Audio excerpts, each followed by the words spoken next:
राधे राधे बच्चों, कैसे हो आप लोग। स्वागत है तुम्हारा 99 इन 99 डेज के 8वें दिन पे एक सकारात्मक सी मुस्कान के साथ। आज हमें क्या करना है, न्यूटन्स लॉज ऑफ मोशन को आगे बढ़ाना है। हम बहुत खूबसूरती के साथ यहाँ तक पढ़ते हुए आ चुके हैं। न्यूटन्स लॉज ऑफ मोशन में पहले लेक्चर में मैंने कॉन्स्ट्रेंट पढ़ाया। कॉन्स्ट्रेंट को न्यूटन्स लॉज ऑफ मोशन और काइनेमेटिक्स के बीच की कड़ी मानी जाती है। ये दोनों चैप्टर को ये ज्वाइन करता है। जब मैंने कॉन्स्ट्रेंट पढ़ाई थी तो उसमें गौर किया होगा आपने कि मैंने उन्हीं चीज़ों को कैलकुलेट करना सिखाया जो कि हमने मैकेनिक्स में पढ़ रखे थे, जैसे एक्सेलरेशन, डिस्प्लेसमेंट, वेलोसिटी। पुली के माध्यम से, वेज के माध्यम से अलग अलग तरीके बताए, कॉन्स्टेंट 3 बताए। उसके बाद सेकंड लेक्चर में आए हम लोग और उसमें हमने किया first law of motion, second law of motion, third law of motion और मोमेंटम की फील ली हमने। Got it. अब एक चीज़ तुम नोटिस कर रहे होगे कि ऑफिशियली तो हम सिलेबस की तरफ बढ़ रहे हैं, ठीक है। कुछ चीज़ें हमने की जो सिलेबस में एज अ टर्म नहीं लिखा हुआ था, जैसे फ्री बॉडी डायग्राम को बनाना सीखा हमने। कुछ प्रॉब्लम जैसे कांस्टेंट मोशन ही है तो कहाँ लिखा हुआ है, सिलेबस में नहीं है। लेकिन आप अगर कांस्टेंट नहीं पढ़ोगे तो सिलेबस पूरा चार्ट भी जाओगे ना, फिर भी न्यूटन्स लॉज ऑफ मोशन से अगर जेईई मेंस में सवाल आ गए, एक सवाल नहीं हिलेगा। क्योंकि ये इकलौता एक ऐसा चैप्टर है जिसका सिलेबस आईआईटी वालों ने लिख रखा है, लेकिन सिलेबस से अगर आप इमेजिन करना चाहो कि अच्छा सिलेबस ऐसा है तो क्वेश्चन ऐसा आएगा, वो कभी नहीं कर पाओगे। आईआईटी वाले इसी चैप्टर में एक ऐसे तरीके से खेलते हैं कि क्वेश्चन तो देंगे और क्वेश्चन देख करके आपको प्रूफ भी कर देंगे कि देखो ये सिलेबस के अंदर का है, फिर भी सिर्फ सिलेबस को देख करके आप कभी जज नहीं कर पाओगे कि क्वेश्चन आ सकता था। तो एक तरीका होता है कि हमने सिलेबस के टॉपिक्स को पढ़ा और बस टॉपिक के अकॉर्डिंग क्वेश्चन प्रैक्टिस कर दिया। इससे पढ़ने में आपको बहुत अच्छा लगेगा कि वाह मास्टर, सिलेबस टॉपिक पढ़ाया, टॉपिक से रिलेटेड प्रश्न कराए। उससे कुछ फ़ायदा नहीं होगा। जाकर के तुम सारे जितने भी वन शॉट वीडियोज़ या क्रैश कोर्सेज हैं उसमें जाकर के देखो, उसी तरीके से पढ़ाई गई। वो फोर्सेस से स्टार्ट करते हैं, inertia, first law, second law, third law, तीनों के क्वेश्चंस कराएंगे। फिर आएंगे पुली पे, स्प्रिंग पे, टेंशन पे और लास्ट में फ्रिक्शन पे। चैप्टर ख़त्म। ये हो गई ऑफिशियल तैयारी। अब जा करके क्वेश्चन अटेम्प्ट करो। भाई साहब पीवाईक्यू एक भी हिल क्यों नहीं रहा मेरे से? जे एडवांस का तो छोड़ो, जे मेंस नहीं हिल रहा। तो एक तरीका वो होता है। दूसरा तरीका ये होता है कि बच्चे को सिलेबस वाले टॉपिक का नॉलेज दे करके साइड में कर दो और उन सिलेबस वाले टॉपिक से किस तरीके से जेईई मेंस सवाल निकालने वाला है उस पर ले जाओ बच्चों को। और मेरा ये दूसरा वाला तरीका है। सेकंड लेक्चर में मैंने एक तरीके से तुम्हारा चैप्टर निपटा डाला है। न्यूटन्स लॉज ऑफ मोशन, तीनों लॉज पढ़ा दिए, मोमेंटम पढ़ा दी, फोर्सेस के बारे में जानकारी दे दी, टेंशन के बारे में जानकारी दे दी, एमजी के बारे में जानकारी दे दी। 2 फोर्सेस बचे हुए हैं हमारे, spring force and friction force, उसकी जानकारी लेंगे। अगर मुझे ऑफिशियली ख़त्म करना होता चैप्टर तो आज के लेक्चर में पढ़ाता spring force and friction force, और एक बचा हुआ है सूडो फोर्स। सूडो फोर्स भी सिलेबस में कहीं नहीं लिखा हुआ, वो तो न्यूटन्स लॉज ऑफ मोशन के अंडर ही आता है कि भाई साहब नॉन इनर्शियल फ्रेम में न्यूटन्स लॉज ऑफ मोशन कैसे अप्लाई होगा, उसके लिए सूडो फोर्स की एक टॉपिक पढ़ाई जाती है। तो सूडो फोर्स भी टॉपिक में नहीं है। तो अगर मैं सिलेबस तुम्हें बस अच्छा फील कराना चाहूँ तो अभी स्प्रिंग फोर्स और फ्रिक्शन पढ़ा करके चैप्टर खत्म। तुम भी खुश, मैं भी खुश। एग्जाम में गाली दोगे, मास्टर मेरे से सवाल क्यों नहीं बन रहे? मास्टर को भूल चुके होगे। मैक्सिमम बच्चे भूल जाते हैं कौन कौन मास्टर उसे लूट रहा है। ठीक है, तो हम ऐसी पढ़ाई करने वाले हैं जिससे कि हमें एग्ज़ाम में फ़ायदा हो। 99 परसेंटाइल ये हवा में नहीं लिख रखे ना मैंने, कुछ तो ऐसा करूँगा जिससे तुम इसके करीब भी जा पाओ। ठीक है, तो हमने पढ़ी थी सेकंड लॉ ऑफ मोशन। क्या पढ़ा था बालक सेकंड लॉ ऑफ मोशन में? एफ नेट बराबर मास इनटू एक्सेलरेशन। उसमें मैंने एफ लिखा था सिर्फ और बताया था लास्ट में कि एफ नेट होता है। ठीक, अब इससे हम एक एक छोटी छोटी स्टेप वाइज प्रोग्रेस करना चालू करते हैं, छोटे से प्रश्न के साथ। देखो ज़्यादा कुछ नहीं, हवा में बातें। ये एक ब्लॉक रखा हुआ है जिसका मास है m, इस पे इधर फोर्स लगाई जा रही है F1 मान लो, और इधर फोर्स लगाई जा रही है F2। ठीक है, ये बॉक्स रेस्ट से स्टार्ट हुई, जैसे ही फोर्स लगाया ये इस डायरेक्शन में एक्सेलरेट करने लगी। गॉट इट बालक? Find the value of acceleration, पहला सवाल है तुम्हारा, बहुत बेसिक सा। नहीं छोड़ो, इससे भी बेसिक कराता हूँ, इसको सेकंड क्वेश्चन करूँगा, एकदम हल्का बच्चे जैसा। फोर्स इधर लगा, जैसे ही फोर्स लगा मास पे एक्सेलरेशन आ गई, तो बताओ एक्सेलरेशन की वैल्यू क्या होगी बालक? सिंपल सी बात है मास्टर, फोर्स इस डायरेक्शन में लगी, मास ये है, एक्सेलरेशन ये है, तो फोर्स बराबर आपने पढ़ाया है मास इनटू एक्सेलरेशन, तो एक्सेलरेशन बराबर फोर्स अपॉन मास। ठीक, ये चीज़ हो गई। चलो दूसरी बात करते हैं, धीरे धीरे स्टेप वाइज। ये प्रॉब्लम्स मुझे भी पता है कि ये बहुत हल्के प्रॉब्लम थे, लेकिन एक सीढ़ी चढ़ा रहा हूँ तुम्हें। दूसरी चीज़ इसी प्रश्न में देखो, एक आदत बना लो आप FBD बनाने का। सरल प्रश्नों से जब आदत बनाओगे ना फ्री बॉडी डायग्राम बनाने का, तो भारी प्रश्नों में तुम्हारे हाथ ऑटोमेटिक चलेंगे फ्री बॉडी डायग्राम के लिए। तो चलो इसका फ्री बॉडी डायग्राम भी बनाते हैं। डॉट दिया, सारे फोर्सेस दिखाएंगे। F इधर लग रहा है, एक ही तो फोर्स लग रहा है, नहीं बालक, और फोर्स है। ये जमीन जो है इस बॉक्स पे कंप्रेसिंग यानी ऊपर के डायरेक्शन में नॉर्मल लगाएगी, और ये बॉक्स जमीन के ऊपर नॉर्मल लगाएगी। तो इस फ्री बॉडी डायग्राम में जो कि बॉक्स का है, उसमें हम कौन सी फोर्स दिखाएंगे, कौन सी नॉर्मल दिखाएंगे? क्या नीचे वाला या ऊपर वाला? बॉक्स पे कौन सा लग रहा है? बॉक्स पे लगेगा। हमेशा याद रखना, नॉर्मल के बारे में बताया था कि normal always try to compress the object, मतलब मुझ पे जो नॉर्मल लगेगा वो मुझे कंप्रेस करने की कोशिश करेगा। तो इस बॉक्स पे जो नॉर्मल लग रहा है वो इस बॉक्स को कंप्रेस करने की कोशिश करेगा। तो इस बॉक्स को कंप्रेस करने की कोशिश कौन सा कर रहा है? ये वाला फोर्स, यानी कि हमने इस पे लगा दिया नॉर्मल ऊपर। इस पे एक और फोर्स लगेगा जो धरती माता का प्यार लगेगा, वो होगा mg। इस डायरेक्शन में कोई फोर्स नहीं। क्या ये बॉक्स सिर्फ जमीन पे चल रहा है? हाँ मास्टर, जमीन पे चल रहा है। क्या ये ऊपर जा रहा है? नहीं मास्टर। क्या ये नीचे जा रहा है? नहीं मास्टर। तो इस बॉक्स की जो ऊपर और नीचे ना जाने की जो कारण है वो ये है कि normal equal to mg। Normal जो है वो mg के बराबर होगा, तभी ये बॉक्स ना तो ऊपर जा पाएगा ना तो नीचे जा पाएगा, सिर्फ सीधी रेखा में जा रहा है क्योंकि इसी डायरेक्शन में इस पे फोर्स लग रहा है। दूसरी बात करते हैं, आजा। एक बॉक्स जिसका मास m, इस डायरेक्शन में फोर्स लगा F1, इस डायरेक्शन में फोर्स लगा F2, और जैसे ही इसको छोड़ा गया इस डायरेक्शन में ये बॉक्स एक्सेलरेट करने लगा। Find acceleration. इसका एक और है make FBD, free body diagram बनाओ M वाले बॉक्स का। बना मेरे लल्ला, सरल सी बात है, पहला ये दूसरा ये। हम जब काइनेमेटिक्स पढ़ रहे थे तो उसमें हम ऐसी कोई भी टर्म की बात नहीं कर रहे थे जिसके वजह से ये आ रहा था। मैं उसमें डायरेक्ट बता रहा था कि बच्चा एक्सेलरेशन है। इसमें मैंने बताया कि फोर्स लगे, इसके वजह से एक्सेलरेशन आया। जल्दी बताओ, सवाल फिर से सुनना, मैंने लिखा नहीं है। ये बॉक्स रेस्ट पे था, जैसे ही ये दोनों फोर्सेस लगा तुरंत एक्सेलरेशन ने जन्म लिया। जैसे ही ये फोर्स और ये फोर्स ने कुछ कुछ करा, एक्सेलरेशन हो या मम्मा पैदा हो गया एक्सेलरेशन। अब बताओ एक्सेलरेशन की वैल्यू। दूसरे लेक्चर के पहले टॉपिक में मैंने बताया था एक्सेलरेशन की डायरेक्शन फाइंड करना, ठीक है?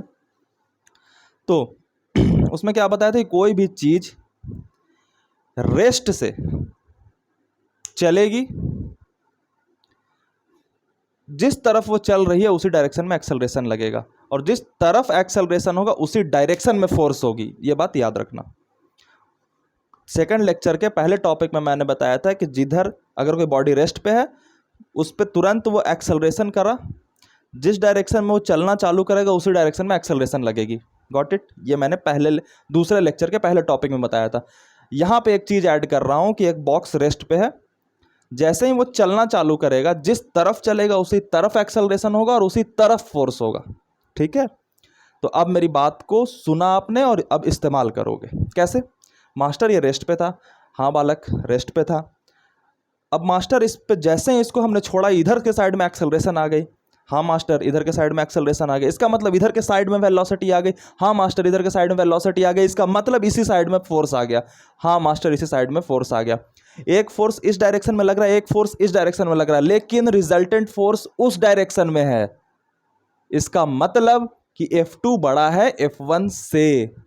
तभी तो उस डायरेक्शन में रिजल्टेंट फोर्स होगा ना। अगर ये बड़ा होता तो बॉक्स को इधर आना चाहिए था। बॉक्स दो हाथ हैं, अगर ये हाथ ज़्यादा फोर्स लगाएगा और ये हाथ कम फोर्स लगाएगा तो मार्कर इधर खींचा जाएगा। अगर ये हाथ ज़्यादा फोर्स लगाएगा, ये हाथ कम फोर्स लगाएगा तो मार्कर इधर खींचा जाएगा। सिंपल सी लॉजिक, गॉट इट। तो ये फोर्स बड़ा और ये फोर्स छोटा। पहला कंक्लूजन हमने निकाला। कौन सा कंक्लूजन? कि ये फोर्स जो है F2 जो है वो F1 से बड़ा है। यानी कि इस डायरेक्शन में रिजल्टेंट क्या होगा? इस डायरेक्शन में रिजल्टेंट होगा F2 माइनस F1।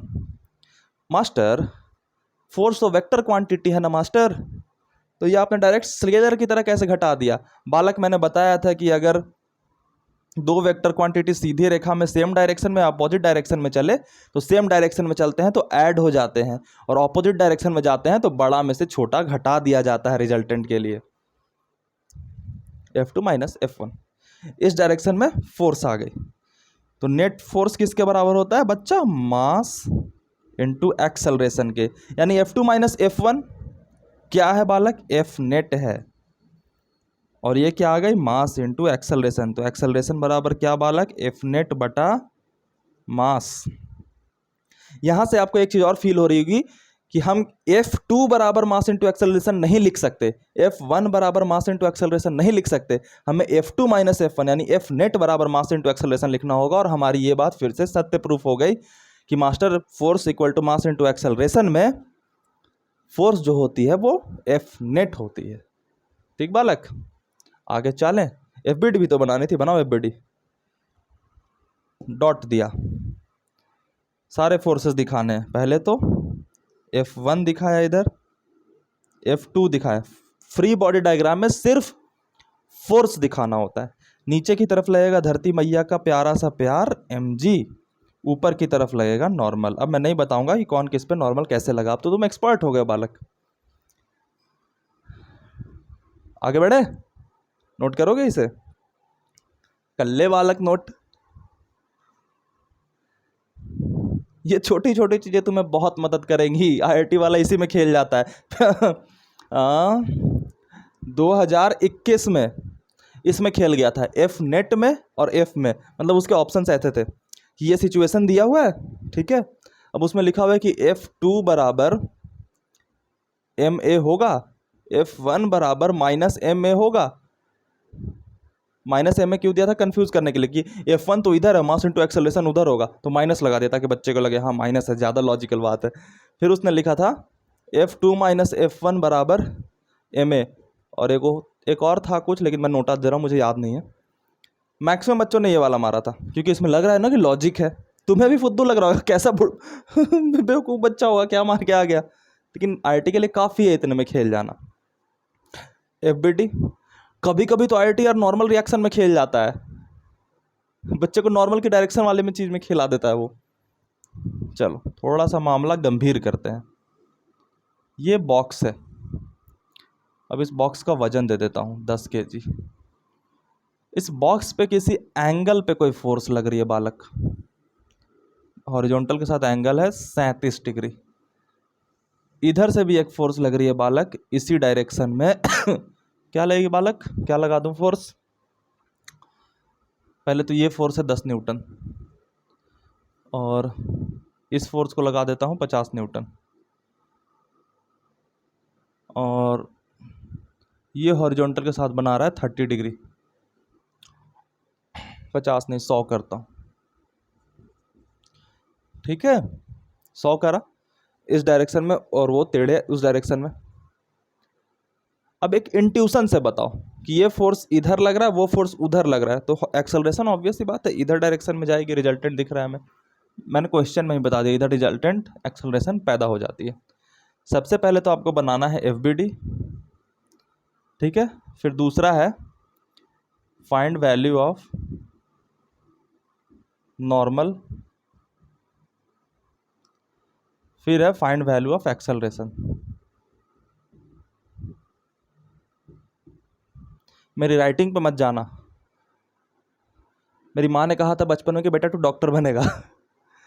मैंने नीट की तैयारी तो नहीं की, राइटिंग ख़राब करने की पूरी तैयारी की थी कि डॉक्टर बनने के लिए राइटिंग ख़राब करने के अलावा और क्या चाहिए होता है।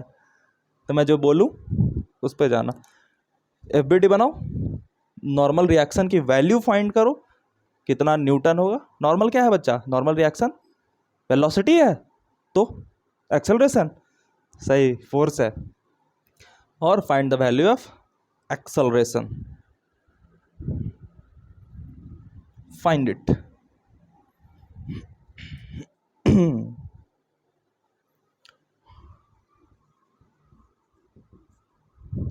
सरल सी बात है, मैं तुम्हारे लिए रुक रहा हूं, आपके लिए तो हम 100 दिनों के लिए रुके हुए हैं।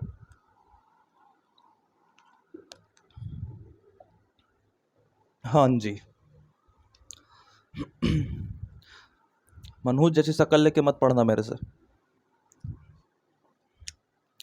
एक बात का ध्यान रखना, ठीक है? ये क्लास तुम कहाँ कर रहे हो? यूट्यूब पे, ठीक है? अभी जितने भी कंटेंट क्रिएटर्स होंगे वो एक डर का माहौल बनाने की कोशिश करेंगे, स्लाइटली मतलब छुपे तरीके से। एक लाइन मैं बोलता हूं, ये लाइन काफ़ी होती है बच्चे को डरा देने के लिए। कौन सी लाइन? क्या अभी से भी सिलेक्शन हो सकता है?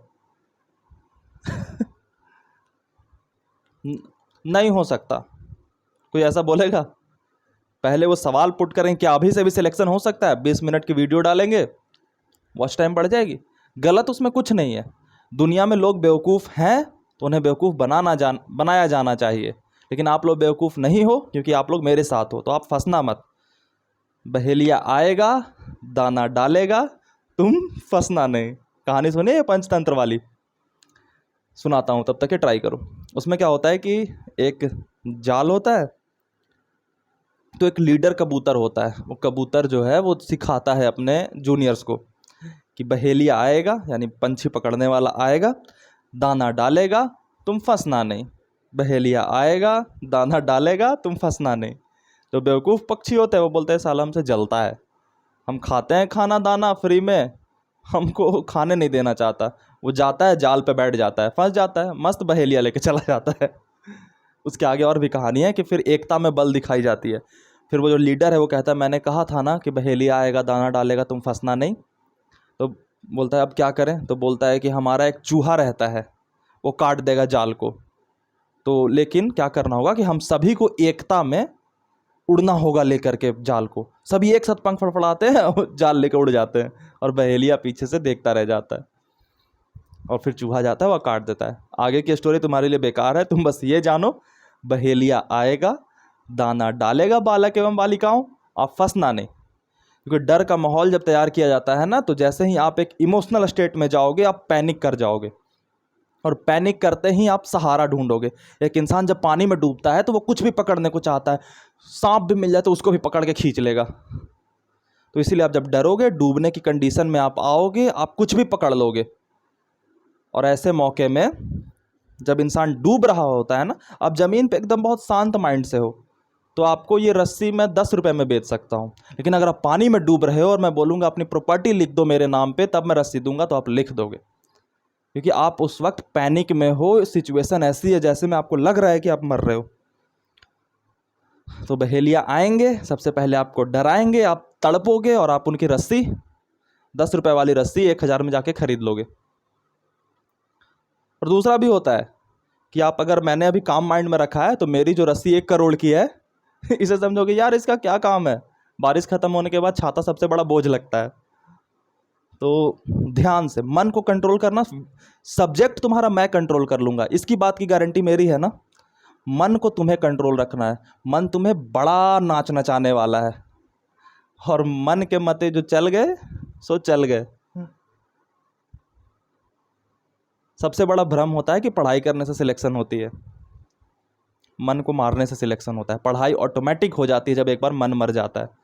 जब मन नहीं मरता ना, तो हम पढ़ाई के लिए तड़पते तो हैं, लेकिन पढ़ाई के अलावा सब कुछ करते हैं। बना? इसमें क्या है, एक सेंटेंस बोलने जा रहा हूँ कि जिस डायरेक्शन में एक्सेलरेशन हो उधर एक एक्सिस बनाना, उसके परपेंडिकुलर एक एक्सिस बनाना, और सारे फोर्सेस को रिजॉल्व कर देना। क्या बोला मास्टर? सबसे पहले एफबीडी बना दो मास्टर। ये 37 डिग्री पे इस तरफ चल रही है, 10 न्यूटन लगा करके 37 डिग्री पे। ये जो फोर्स है वो नीचे की तरफ है, तो एंड से ही हम हमेशा बनाते हैं एरो जो रहता है वो फोर्स का आगे रहता है। कितनी डिग्री पे बालक? 30 डिग्री पे। ये वाला फोर्स कितना है बालक? 100 न्यूटन। नीचे की तरफ mg लगेगा बालक? हाँ मार्ट स्टाफ, mg तो लगेगा, तो m है 10 और g की वैल्यू 10 होती, तो 10 गुना 10 100 न्यूटन नीचे लगेगा। ऊपर क्या लगेगा बालक? ऊपर नॉर्मल रिएक्शन लगेगा मास्टर। ठीक, एफबीडी बन गई। तो एफबीडी बन गई। Find the value of normal और find the value of acceleration. Acceleration किस डायरेक्शन में? एक्सेलरेशन इस डायरेक्शन में। तो हम करते हैं काम। सबसे पहले तो हम फोर्सेस को रिजॉल्व कर देंगे दो डायरेक्शंस में, एक ये डायरेक्शन और एक परपेंडिकुलर डायरेक्शन। तो इस डायरेक्शन में क्या आ जाएगी बालक? 10 cos 37 डिग्री प्लस नीचे वाले के ऊपर डायरेक्शन में रिजॉल्व करेंगे तो 100 cos 30 डिग्री। ठीक है, अब इस वाले को हम ऊपर नॉर्मल के डायरेक्शन में रिजॉल्व करेंगे तो कितना हो जाएगा बच्चा? 10 sin 37 डिग्री। और इस वाले को नीचे के डायरेक्शन में रिजॉल्व करेंगे तो क्या हो जाएगा बालक? 100 sin 30 डिग्री। क्या इतनी बात समझ आई? क्यों कर रहे हैं मास्टर? क्योंकि बच्चा हमारा मकसद क्या है? मैंने क्या बताया था पिछले लेक्चर में कि नॉर्मल और टेंशन का कोई फॉर्मूला नहीं होता, इसे हम सिर्फ और सिर्फ फोर्स इक्वेशन से निकाल सकते हैं। फोर्स इक्वेशन क्या होती है? एक साइड फोर्स लिखा है और दूसरे साइड किसी के द्वारा इक्वेट किया गया है। Got it?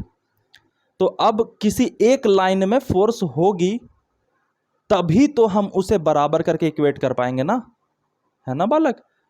लंबा मेथड तुम सोचना चाहते हो कि सर ऐसे तो नहीं, तो लंबा मेथड ऐसे होगा कि दो वेक्टर है, दो वेक्टर के बीच की एंगल दी गई है, इन दोनों का रिजल्टेंट तुम निकाल लोगे। 67 डिग्री का वैल्यू अगर पता हो तो रिजल्टेंट निकाल लोगे, किधर और आएगा, फिर कोई और वेक्टर आया, फिर इसका और इसका रिजल्टेंट निकालोगे, फिर इसका रिजल्टेंट निकालोगे।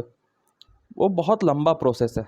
ये जो बता रहा हूँ कंपोनेंट वाला वो सही है, क्योंकि एक्चुअली जब हम वेक्टर को ऐड करते हैं ना किसी भी फॉर्मूले से भी, तो हम इंटरनली अंदर अंदर ही यही मेथड फॉलो कर रहे होते हैं कि उसे आई कैप जे कैप में तोड़ के आई कैप वाले को आई कैप के साथ जोड़ दो, जे कैप वाले को जे कैप के साथ तोड़ दो। Clean the slate. मुद्दे पे आते हैं। 42 दिया था, एफबीडी बनाई, एफबीडी में क्या किया? एक्चुअल फोर्सेस को दिखा दिया, सिंपल। अब क्या किया? एक्सेलरेशन के डायरेक्शन में एक एक्सिस मानी और उसके परपेंडिकुलर एक एक्सिस मानी। ठीक है, दोनों एक्सिस में हमने तोड़ दिया सारे फोर्सेस को जो उस एक्सिस पे थे, जैसे mg और नॉर्मल, उसे तोड़ने की जरूरत नहीं हुई। जो बीच बीच में थे उन्हें हमने कंपोनेंट ले करके एक जगह रख दिया। अब एक एक की वैल्यू पुट करते हैं बालक।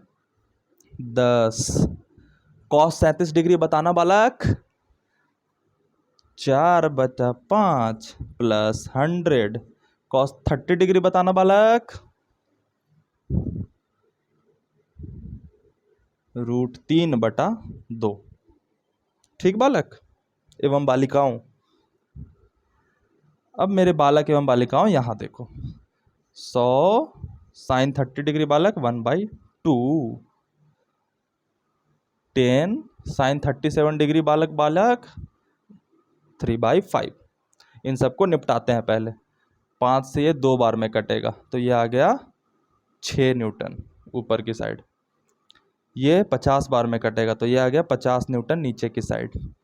इसको जोड़ते हैं, 5 से 2 बार में कट गया तो ये आ गया 8 न्यूटन ऊपर के साइड, प्लस 2 से 50 बार में कटेगा तो ये आ गया 50√3 न्यूटन इस साइड।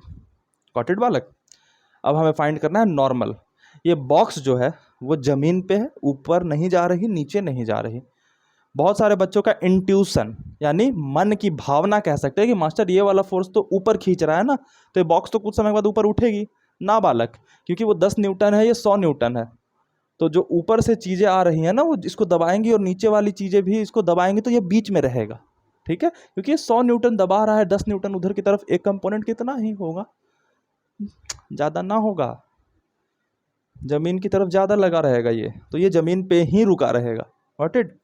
ज़मीन पर रुका है यानी कि ऊपर की फोर्स और नीचे की फोर्स बराबर होगी। तो हम पुट करते हैं नॉर्मल ऊपर लग रहा है एक तो, और दूसरा फोर्स कौन सा है, 6 न्यूटन। तो नॉर्मल प्लस 6 न्यूटन बराबर नीचे mg लग रहा है 100, और क्या लग रहा है बउआ, 2 में से 50, 50 बार में काटा था ना, प्लस 50। कुछ देख लेना बालक, अगर कैलकुलेशन में मिस्टेक हो, तरीका तो आपका सारे जहां से अच्छा, तरीका हमारा। अगर तुम्हें कोई और तरीका पता है जो बेटर लगता हो तो उस पर स्टिक रहना, जिससे तुम्हारी पेन चलती हो। मेरे लिए बेस्ट है तो हम ई पढ़ा रहे हैं, मेरे लिए बेस्ट फिजिक्स है तो हम फिजिक्स पढ़ा रहे हैं। कहाँ गई है बउआ, न्यूटन बराबर ये 150 हो जाएगा, न्यूटन बराबर नहीं, नॉर्मल बराबर, और ये 6 जो है वो उधर जाकर घट जाएगा। 144 Newton is the force of normal. अब फाइंड करते हैं एक्सेलरेशन। फोर्स किस डायरेक्शन में रिजल्टेंट, जमीन वाली बताना, जमीन में किस तरफ, उस तरफ। तो फोर्स उस तरफ, एक्सेलरेशन उस तरफ, मास गुने एक्सेलरेशन बराबर फोर्स। मास कितना है 10, एक्सेलरेशन की वैल्यू फाइंड करनी है। उस डायरेक्शन में फोर्स कितना है 8 न्यूटन। अब न्यूटन न्यूटन क्या लिखूं बार बार, 8 प्लस 50√3। तो एक्सेलरेशन बराबर 8 प्लस 50√3 बटा 10 एक्सेलरेशन। तुम उस मोड में बिल्कुल भी मत चले जाना कि एक प्रश्न सॉल्व करा उसके बाद सॉल्यूशन देखा कॉपी में लिख लिया, तुम्हें लग गया कि तुम्हें आ गया, नहीं आया। तुम पैटर्न पकड़ने की कोशिश करना कि मास्टर किस पैटर्न से बना रहा है, क्योंकि ये छोटी पैटर्न्स है ना, यही तुम्हें बड़े सवाल सॉल्व करवाएंगी। जे एडवांस तक में ये काम चल जाता है, समझे। तो इसलिए मैं पैटर्न भी बताते जा रहा हूं। पैटर्न क्या बताई मैंने बालक, फोटो दिया है, एफबीडी बनाई, सारे फोर्सेस को 2 परपेंडिकुलर डायरेक्शन में रिजॉल्व किया, फोर्स इक्वेशन लिखा। फोर्स इक्वेशन कौन सा है, ये 2 तरफ फोर्सेस को बराबर किया, ये भी फोर्स इक्वेशन है, और उसके माध्यम से हमने नॉर्मल की वैल्यू निकाली और एक्सेलरेशन की वैल्यू निकाली। चले आगे। आई होप कि तुम क्वेश्चन सिंड्रोम से ग्रसित ना हो। क्वेश्चन सिंड्रोम मास्टर ये क्या होता है, थ्योरी का नशा दारू के नशे से ज़्यादा होता है। एक बालक को अगर आप सिर्फ थ्योरी पढ़ाओ तो उसे बहुत सुकून मिलता है, उसे लगता है कि वह जीवन को विजय प्राप्त कर रहा है, लेकिन वह अंदर ही अंदर जीवन का युद्ध हार रहा होता है।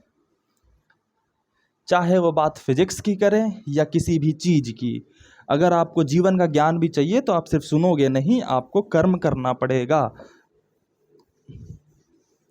थ्योरी कुछ नहीं, बस एक कहानी होती है, उसका वास्तविकता से कोई लेना देना नहीं होता। क्योंकि थ्योरी में मास्टर आपको 5% कंटेंट और 95% मजा देने की कोशिश में रहता है। आ जाओ, चलो, बुलावा आया है, फिजिक्स ने बुलाया है। बॉक्स m1 मास, बॉक्स m2 मास, इधर से फोर्स लगी तो ऑब्वियसली इधर धक्का दे दिया जाएगा एक्सेलरेशन से, है ना भाई। ये सरफेस स्मूथ है, स्मूथ मतलब फ्रिक्शन नहीं है। अब मेरा प्रश्न ये है कि फाइंड द वैल्यू ऑफ, इस प्रश्न को स्किप मत करना, ये कॉन्सेप्ट देने वाला हूं मैं यहाँ पे, जादू एक आएगा। Find the value of acceleration and, ये इंपॉर्टेंट है, ये सोच तुम्हारी बढ़ाएगी, and find the value of force exerted by m1 on m2। बताओ, पहली बात एक्सेलरेशन बतानी है, दूसरी बात m1 इस पे कितना फोर्स लगाएगा वो बताना है।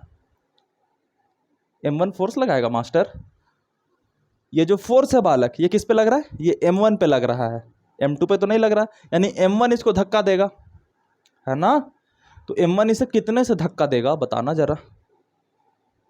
एक बात और, ये एक्सेलरेशन दोनों बॉक्स की सेम होगी, ये मैंने कांस्टेंट मोशन में बता दिया था। क्यों, क्योंकि ये हॉरिजॉन्टल डायरेक्शन में अगर किसी की भी एक्सेलरेशन ज़्यादा हुई तो कांटेक्ट बन ही नहीं पाएगा ना। बनाओ, पहले तो तुम्हारी हालत खराब होगी इसमें फोर्सेस ही दिखाने में, देखता हूँ दिखा पाते हो या नहीं। कोशिश करना सही बनने से ज़्यादा इंपॉर्टेंट होता है कोशिश करना। एक बच्चा जो प्रश्नों को सही सही बना पाता है, उसको 100 प्रश्न दिए जाएं वो 20 प्रश्न बनाएगा, क्योंकि वो 80 प्रश्नों को इग्नोर कर देगा, ये तो बन ही जाएगा मेरे से। जबकि बात की सच्चाई ये है कि 80 में से उससे 40 नहीं बनने वाले थे। लेकिन एक जो बच्चा जो ट्राई करने का आदी है ना, कि बने या ना बने ट्राई करूंगा, वो 100 प्रश्न बनाएगा, 100 में से मान लो 100 गलत हो गए, लेकिन वो 80% क्वेश्चन का कंटेंट सीख के जाएगा। और IIT is the game of सीखना, नॉट द सही बनाना। प्रिपरेशन के दौरान सही बनाने पे फोकस नहीं करना, सीखने पे फोकस करना। और एग्जाम के टाइम पे सही बनाने पे फोकस करना, सीखने पे नहीं। एग्जाम के टाइम में बहुत लोग होते हैं एक्सपेरिमेंट करते हैं, जरा देखूं टेंशन नॉर्मल रिएक्शन और MG एक्शन रिएक्शन पेयर होते हैं ना, वहां पे सीखना मत। प्रिपरेशन के दौरान सीखने पे ज़्यादा फोकस करो, सही बनाने पे नहीं। ठीक है, जैसे प्रिपरेशन के दौरान बहुत सारे ऐसे सवाल आएंगे जिसका तुम्हारे मन में दूसरा मेथड होगा कि मास्टर इससे सही बनेगा। जैसे कांस्टेंट वाले में देखा, कांस्टेंट 3 जब मैं पढ़ा रहा था, तुम्हारे दिमाग में कांस्टेंट 2 था कि मास्टर इससे बनेगा ये। लेकिन अभी हम तैयारी कर रहे हैं, इस दौरान तुम्हें सीखने पे गौर करना है, सही बनाने से ज़्यादा। जब परीक्षा में जाओगे तो तुम्हें सही बनाने पे गौर करना है, सीखने से ज़्यादा। वहाँ सीखने का थोड़ी है गधे। ट्राई करो, जब मैं ज्ञान दूँ तो मेरा सुनने का नहीं, वो नीचे देखते हुए बनाने का।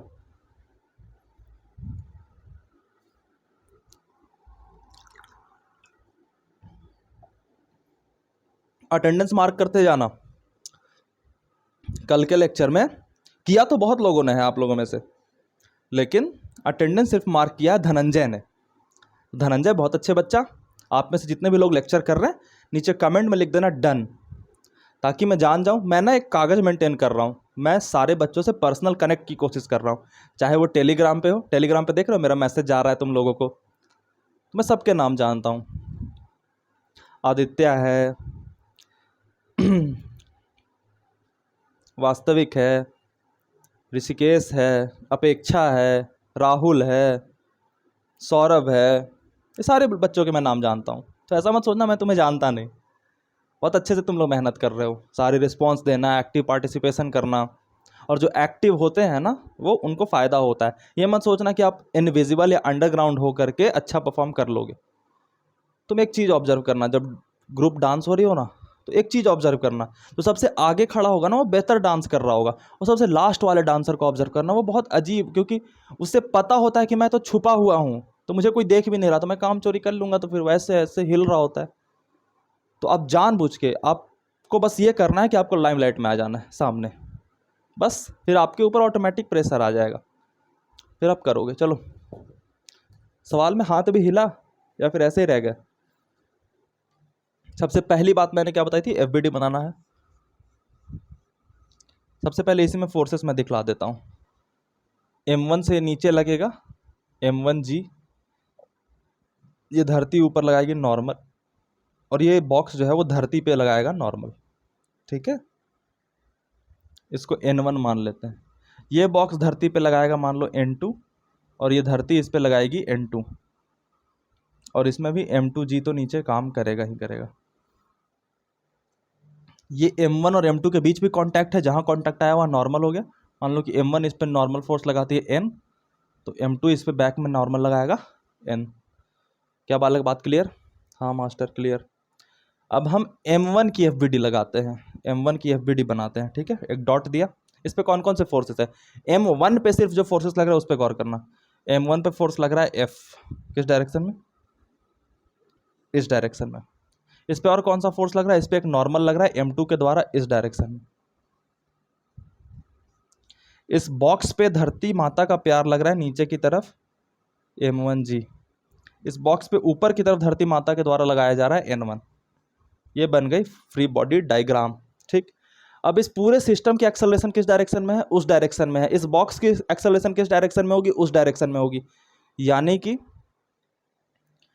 ये जो फोर्सेज हैं इसका एक्सेलरेशन इस डायरेक्शन में, इसका मतलब फोर्स नेट उस डायरेक्शन में लग रहा है, यानी कि ये F जो है वो नॉर्मल से बड़ा है, यानी कि F माइनस N बराबर मास इंटू एक्सेलरेशन। ये पहला फोर्स इक्वेशन मैंने लिख लिया।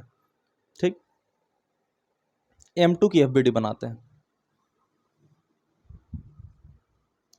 M2 के लिए डॉट दे दिया हमने। इस पे कौन कौन सी फोर्सेस लग रही है? इस पर सिर्फ एक फोर्स लग रही है नीचे की तरफ, m1g, m2 है ना, m2g। ऊपर में कौन सी लग रही है फोर्स g, n2g, मतलब n2 सिर्फ। और इस पे क्या ये वाला फोर्स इस पे लग रहा है? नहीं मास्टर, तो ये इस पे नहीं दिखाएंगे। इस पे कौन सा फोर्स लग रहा है? इस पे इस बॉक्स के द्वारा लगाया जाने वाला नॉर्मल ये n लग रहा है। किस डायरेक्शन में? इस डायरेक्शन में। यानी कि बालक हमें यही फोर्स की वैल्यू फाइंड करनी थी। हमें जब पूछा गया find the value of force exerted bye m1 on m2, तो m1 के द्वारा लगाया जाने वाला m2 पे फोर्स कौन सा है? ये वाला नॉर्मल। और कोई फोर्स है क्या? बोलो हाँ या ना। ना मास्टर, सिर्फ n है, तो लगा दिया। अब इस डायरेक्शन में कोई फोर्स है? नहीं बालक, तो सिर्फ उस डायरेक्शन में फोर्स है। और इस बॉक्स का एक्सेलरेशन भी इस डायरेक्शन में है, तो हम लिखेंगे n बराबर m1 into acceleration, m2 into acceleration, क्योंकि ये बॉक्स m2 है। यहाँ पे ma लिखा है ना, यहाँ पे m1a होगा, क्योंकि सिर्फ x बॉक्स के लिए लिख रहे हैं। अब क्या करते हैं हम, ये इक्वेशन और ये इक्वेशन को जोड़ देते हैं, यानी कि n बराबर m2a लिख दिया, m2a लिख दिया, ठीक है।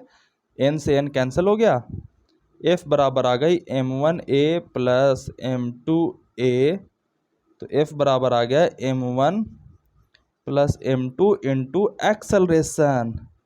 हमें निकालना कौन सा है? नॉर्मल की फोर्स, ठीक है, नॉर्मल निकालना है। तो हम यहाँ से एक्सेलरेशन की वैल्यू निकालेंगे f बटा m1 प्लस m2, और इस वैल्यू को हम इसमें पुट कर देंगे। तो नॉर्मल बराबर m2 into F m1 plus m2 हो गया। और ये आ गई हमारी नॉर्मल की वैल्यू, जो कि इसके द्वारा लगाई जाने वाली फोर्स है। हमें क्या निकालना था? Find the value of acceleration. Acceleration निकली। Find the value of force exerted by this end this this this this this answer. गौर से एक बात देखो, एक कोई बच्चा होता जो बचकानी गलती करता, वो क्या करता कि m1 m2 को दोनों को जोड़ देता और बोल देता कि सिस्टम की पूरी जो फोर्स है वो है m1 प्लस m2। अब ये पूरा m1 प्लस m2 हो गया, तो फोर्स जो लग रहा है इस पे, और तो कोई फोर्स लग नहीं रहा, तो F बराबर मास इंटू एक्सेलरेशन होता है। टोटल मास है m1 प्लस m2, इसमें एक्सेलरेशन से मल्टीप्लाई किया। वो जो बचकानी गलती थी वो यहाँ पे सही प्रूफ होते हुए दिख रही है। तो क्या ये बचकानी गलती इनवैलिड है? नहीं नहीं, कभी बचपने में आप सही कर देते हो। तो एक बात याद रखना कि अगर ऐसे सिस्टम दी गई हो और एक कॉमन एक्सेलरेशन हो, कॉमन एक्सेलरेशन का मतलब पूरे सिस्टम का एक ही एक्सेलरेशन हो, तो आप पूरे जो मास का सिस्टम है उसे एक मास मान सकते हो। कैसे? पूरे मासेस को जोड़ दो और वो एक मास आ जाएगा। तो हाँ, ऐसा कर सकते हो। फोर्स बराबर नेट मास इंटू एक्सेलरेशन, नेट मास इंटू एक्सेलरेशन, नेट मास इंटू एक्सेलरेशन। जैसे एक और सवाल कराता हूं, उसे तुम दोनों तरीके से करोगे, ठीक है। एक तो नेट मास इंटू एक्सेलरेशन से, और एक इस लंबे वाले मेथड से। Got it? करो यहां पे, ये है।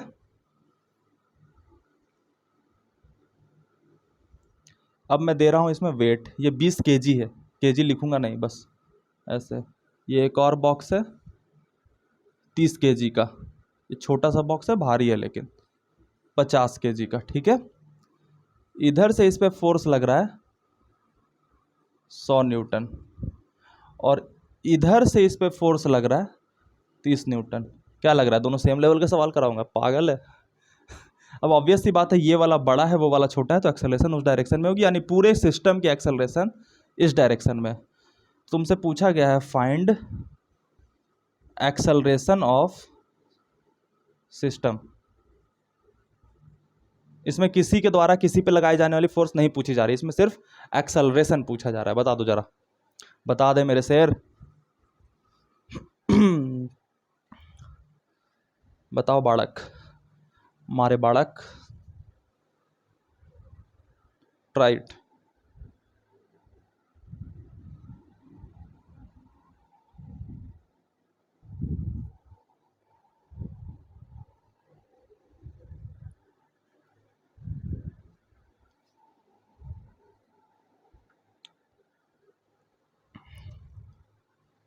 दोनों तरीकों से, इस तरीके से तो सरल है, टोटल मास इंटू एक्सेलरेशन करोगे तो नेट फोर्स किस डायरेक्शन में है बालक? उस डायरेक्शन में है। देखो 100 माइनस 30, ये हो गई फोर्स।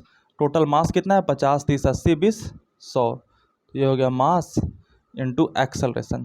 तो एक्सेलरेशन बराबर आ जाएगा 70/100। ये तो इस तरीके से निकल गई। अब इसको वेरीफाई करने के लिए ये वाला तरीका अपना के दिखाओ जरा। सबसे पहले नॉर्मल दिखाना चालू करते हैं। अब इस डायरेक्शन वाला नॉर्मल और mg नहीं दिखाऊंगा। क्यों नहीं दिखाऊंगा? क्योंकि ये जो नॉर्मल mg है इसका किसी फोर्स इक्वेशन में काम ही नहीं आ रहा, क्योंकि हम सारी चीज़ें डील कर रहे हैं किसमें? हॉरिजॉन्टल में। ठीक, तो यहाँ पे कांटेक्ट है, ये इधर n1 लगाएगा, ये वाला इस बॉक्स पे n1 लगाएगा, दोनों बराबर होता है इसलिए। ये इस पे n2 लगाएगा और ये भी इस पे n2 लगाएगा। ठीक है, अब इस बॉक्स की FBD बनाते हैं, फर्स्ट बॉक्स की, उससे एक इक्वेशन निकलेगा। इस पे उस डायरेक्शन में लग रहा है n1, नहीं बालक, उस पे उस डायरेक्शन में थोड़ी लग रहा है, कंप्रेस करने की कोशिश करता है, तो इस डायरेक्शन में n1 लग रहा है, इस डायरेक्शन में n1, उस डायरेक्शन में कितना लग रहा है इस बॉक्स पे? 100 न्यूटन। एक्सेलरेशन किधर है? इधर है, यानी ये वाला फोर्स बड़ा है, तो क्या लिखेंगे हम इसका force equation? 100 Newton minus n1 बराबर मास कितना है इसका बच्चा? 20 इंटू एक्सेलरेशन कितना है? a। ये एक फोर्स इक्वेशन आ गई। ठीक है, दूसरे FBD, ये दूसरा वाला लेते हैं, इससे एक फोर्स इक्वेशन बनाएंगे दूसरे वाले बॉक्स पे। इस डायरेक्शन में लग रहा है क्या? n2 बालक, उस डायरेक्शन में लग रहा है क्या? n1 बालक। और कोई फोर्सेस लग रहे हैं? 100 न्यूटन इस पे नहीं लग रहा, गौर करना, इस पे जो लगे सिर्फ वो वाली फोर्सेस दिखाएंगे हम, याद रखना। एक्सेलरेशन किस डायरेक्शन में? उस डायरेक्शन में, यानी कि वो वाला फोर्स बड़ा होगा, तो उसका फोर्स इक्वेशन यहाँ पे लिखता हूँ, n1 माइनस n2 बराबर मास कितना है बालक? 30, एक्सेलरेशन कितना है? a। तीसरे वाले बॉक्स का FBD लिखते हैं। डाला सबसे पहले डॉट, इस डायरेक्शन में लग रही है इस पे 30 न्यूटन, इस डायरेक्शन में इस पे लग रहा है n2। ठीक है, एक्सेलरेशन उस डायरेक्शन में है पूरे सिस्टम का ही, क्योंकि कांस्टेंट उस डायरेक्शन में ही है, तो उधर वाला फोर्स बड़ा होगा, यानी कि n2 माइनस 30 बराबर मास कितना है? 50 इंटू एक्सेलरेशन। ठीक, अब क्या करते हैं, एक एक करके सॉल्व करते हैं। 3 इक्वेशन आ गए, इन दोनों को ऐड करो पहले। ठीक है, नीचे वाले को ऐड करो, तो नीचे वाले को ऐड करोगे तो माइनस n2 और प्लस n2 कट जाएगा और आ जाएगा n1 माइनस 30,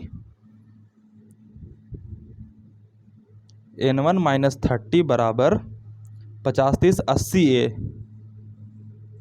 ठीक है, ये एक इक्वेशन आ गई। अब ये दोनों तो इक्वेशन सॉल्व होकर के कैंसिल हो गए, बचा ये वाला और ये वाला, इन दोनों के ऐड कर दो, तो ये प्लस n1 है, ये माइनस n1 है, दोनों कट जाएंगे। ये 100 है और ये माइनस 30 है, बचेगा इधर 70 और उधर 80a और 20a इक्वल टू 100a। तो a बराबर 70/100। सिंपल। बच्चे की गलती कभी कभी सही हो गई और हमें एक तरीका दे दी, तो बच्चे की जिज्ञासा को मारना नहीं चाहिए। 70/100। तो अगर जेईई मेंस में आपके ऐसे सवाल आते हैं बड़ा सा, नॉर्मल मेथड अपनाओगे टाइम लगेगा, डायरेक्ट मारना झूम। ठीक है, नोट करो।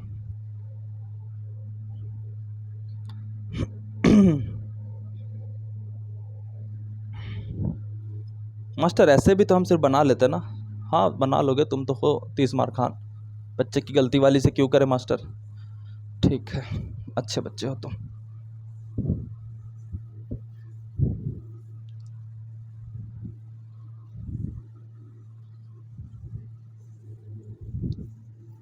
मैं दिखाता हूँ एक जादू तुम्हें अब।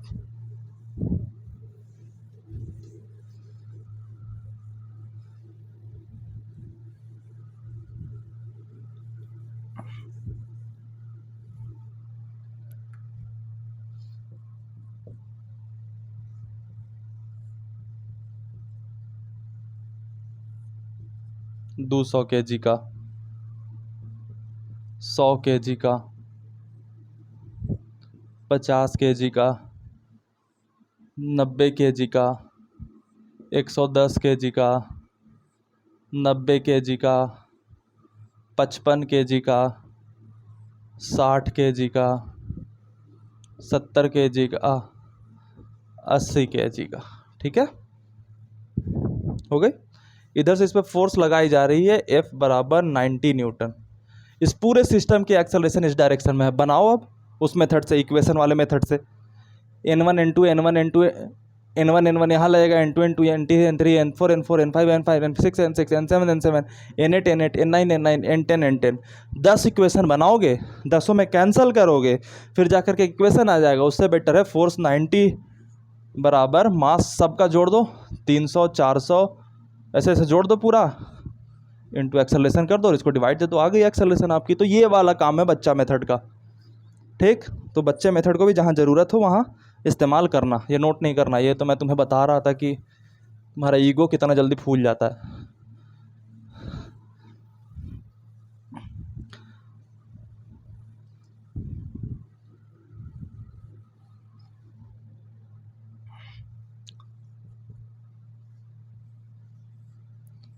बीस kg स्ट्रिंग, 30 kg, इधर फोर्स लग रहा है 10 Newton. Find tension in string.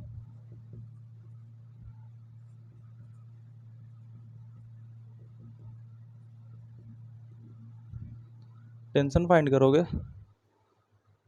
Acceleration इसका इधर दे देता हूँ, करो। हाँ, टेंशन फाइंड करो, find tension in string.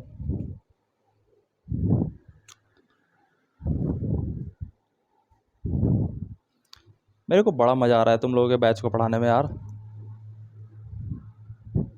I hope, मतलब मैं दिल से उम्मीद करता हूँ कि तुम में से जाएं कुछ उस तरफ लाइन के।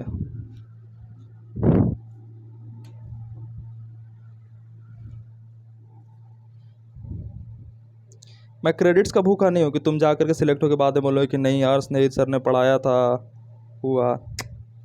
तुम्हें मैं चुपके से भी ऐसे अखबार में देखूंगा ना कि अच्छा ये मेरा बच्चा है, मेरी बालिका है, खुश हो जाऊंगा मैं।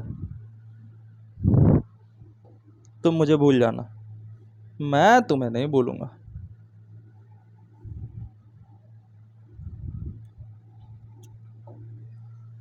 ठीक है, कर लिया। सबसे पहले टेंशन फाइंड करनी है, तो टेंशन दिखाओगे तो तब तो फाइंड करोगे। मैंने बताया था इस बॉक्स पे बैठ करके रस्सी की तरफ देखना, टेंशन दिख गई। इस बॉक्स पे बैठ करके रस्सी की तरफ देखना, टेंशन दिख गई। अब एक एक करके फ्री बॉडी डायग्राम बनाते हैं। इसका पहले बनाते हैं, ये हो गया। इस डायरेक्शन में काम कर रही है टेंशन, ऊपर में धरती के द्वारा नॉर्मल और नीचे में एम जी। एम कितना है 20 और जी कितना है 10, तो 200। ऊपर नीचे वाला बॉक्स जो है वो ज़मीन पे ही पड़ा हुआ है, तो ऊपर नीचे वाले बराबर होंगे। उस डायरेक्शन में सिर्फ टेंशन लग रहा है, तो टेंशन बराबर मास कितना है 20 kg इंटू एक्सेलरेशन कितना है ए। एक ही फोर्स इसे खींच रहा है ना, कौन सा, टेंशन। 10 न्यूटन नहीं खींच रहा, टेंशन खींच रहा है। टेंशन खींचने की वजह से ये फोर्स इक्वेशन लिखी। दूसरी हम इसकी फ्री बॉडी डायग्राम बनाते हैं। इस डायरेक्शन में 10 न्यूटन, इस डायरेक्शन में टेंशन। ये दोनों टेंशन बराबर होंगे या अलग? बराबर होंगे, क्योंकि tension at every point in a massless string is same. अभी बात करेंगे तुरंत। कोई एक बच्चा पूछ रहा था सर प्रूफ तो कुछ दो, ऐसे ही आपने फैक्ट बता दिया, आप तो अच्छे मास्टर हो। मेरे ईगो पे आ गई हैं, मुझे अच्छा मास्टर मान लिया तूने, अब तो प्रूफ देना पड़ेगा। कर देता हूँ 2 मिनट में, रुक जा। अभी विश्वास कर ले कि टेंशन पूरे स्ट्रिंग में इक्वल होता है। एक्सेलरेशन उस डायरेक्शन में, यानी वो वाला फोर्स बढ़ा, 10 - t बराबर 30 इंटू एक्सेलरेशन। ऐड कर दो, -t + t कैंसल, तो 10 बराबर 50 एक्सेलरेशन। तो एक्सेलरेशन बराबर 10/50। टोटल मास ऐड करो, 30 और 20 50। 50 इंटू एक्सेलरेशन बराबर 10 न्यूटन, 50 इंटू एक्सेलरेशन बराबर 10 न्यूटन। तो इसको भी आप एक होल सिस्टम मान सकते हो। होल सिस्टम मान लो तो क्या हो जाएगा, 30 20 50 हो गया मास टोटल। तो यानी कि इसको एक बॉक्स से कनेक्ट कर दो, 50 kg का, 10 न्यूटन, एक्सेलरेशन इधर। तो मास इंटू एक्सेलरेशन 50 इंटू एक्सेलरेशन बराबर 10, एक्सेलरेशन बराबर 10/50। ठीक, एक और सवाल कर लो इस पे, इस वाले तरीके से, ताकि इक्वेशन बनाना सीखो।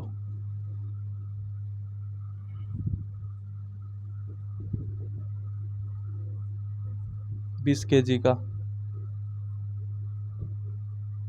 10 kg का, 10 kg का, 50 न्यूटन इधर से फोर्स, एक्सेलरेशन इस डायरेक्शन में। Find tension in string. दो स्ट्रिंग है तो इसमें टेंशन अलग होगा, इसमें टेंशन अलग होगा।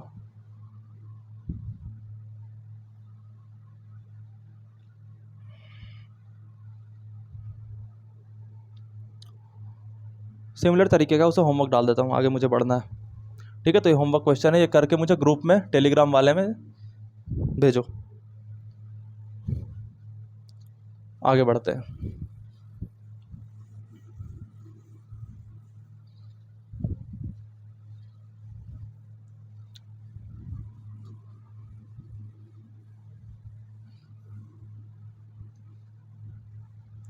होमवर्क वाले को मिटा देता हूँ।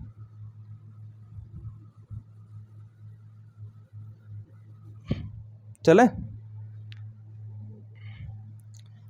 हेडिंग देना, प्रूव दैट